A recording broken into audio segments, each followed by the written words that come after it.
നല്ല ജൈവവളം കൊടുത്ത് നമ്മൾ വളർത്തിക്കൊണ്ടുവന്ന ഒരു പാളയംകോടൻ വാഴയാണ്. മൈസൂർ ഏത്തൻ എന്നൊക്കെ പറയും വടക്കൻ ജില്ലകളിൽ. പാളയംകോടൻ വാഴയ്ക്കും ഒക്കെ നല്ല ഡിമാൻഡ് ഇപ്പോൾ ആയിട്ടുണ്ട്. നേരത്തെ കടകളിൽ കൊടുക്കുകയാണെങ്കിൽ 7-8 രൂപയാണെങ്കിൽ ഇപ്പം വിലയിൽ ചെറിയൊരു വ്യത്യാസം വന്നിട്ടുണ്ട്. ഒരു 17, 18, 22 ചില കടക്കാർ കൊടുക്കുന്നുണ്ട്. പക്ഷേ അവരിത് കച്ചവടം പഴം കൊടുക്കുന്ന വിലയെന്ന് പറയുന്നത് നമ്മൾ ഞെട്ടിപ്പോവും. 50 രൂപയ്ക്ക് മേളിലാണ്. മിനിമം 45 മുതൽ 55 വരെ കടകളിൽ ഈ പാളയംകോടന് വിലയുണ്ട്.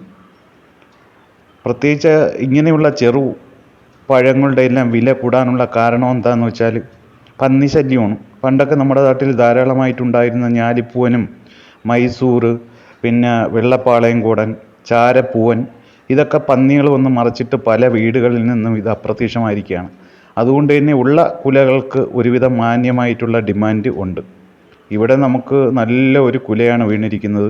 2 കെട്ടാണ് ഈ വാഴയ്ക്ക് നമ്മൾ കൊടുത്തേക്കുന്നത്, അതായത് ഊന്ന്. അപ്പോൾ കുടപ്പൻ പൂർണ്ണമായിട്ടും വിരിഞ്ഞ് കഴിഞ്ഞില്ല. കുടപ്പൻ വിരിഞ്ഞ് കഴിഞ്ഞാൽ മാത്രമേ നമുക്കത് ഒടിക്കാൻ പറ്റൂ. അപ്പം ഇതിൻ്റെ തേൻ കുടിക്കാനായിട്ടാണ് ഈ പുള്ളി വന്നേക്കുന്നത്, വവ്വാൽ. അപ്പോൾ ഇതും ഈ കുലയുടെ ചെറിയൊരു അവകാശിയാണ്. ഇതൊരു ഭൂമിയുടെ അവകാശിയല്ലേ, നമുക്ക് പൂർണ്ണമായിട്ടും ഇതിനെ ഓടിച്ചു കളയാൻ പറ്റത്തില്ല.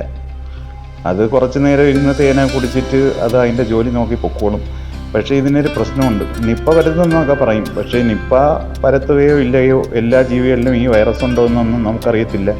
പുരാതന കാലം മുതൽ നമ്മുടെയൊക്കെ വീടുകളിൽ പറങ്ങിയ മാവ്, പേരയ്ക്ക, മാങ്ങ ഇതൊക്കെ ഉണ്ടെങ്കിൽ ഈ ജീവി കൃത്യമായിട്ടും വരികയും കഴിക്കുകയും, പണ്ടത്തെ കാലത്ത് ഇത് പേരയ്ക്കൊക്കെ ദൂരപ്രദേശങ്ങളിൽ കൊണ്ട് ഇടുകയും അതൊക്കെ പല ആൾക്കാർ നമ്മൾ കുട്ടികളായിരുന്ന സമയത്തൊക്കെ പലപ്പോഴും ആ ഭാഗമൊക്കെ കട്ട് ചെയ്ത് കളഞ്ഞിട്ട് കഴിച്ചിട്ടുണ്ട്. അന്നൊന്നും പ്രശ്നങ്ങളൊന്നും ഉണ്ടായിരുന്നിട്ടില്ല.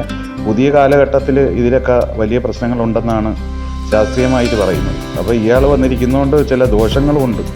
കായ്ക്കെല്ലാം കറുപ്പ് നിറം വരും. എന്നാലും അവനാവശ്യമുള്ള കുടിക്കട്ടെ.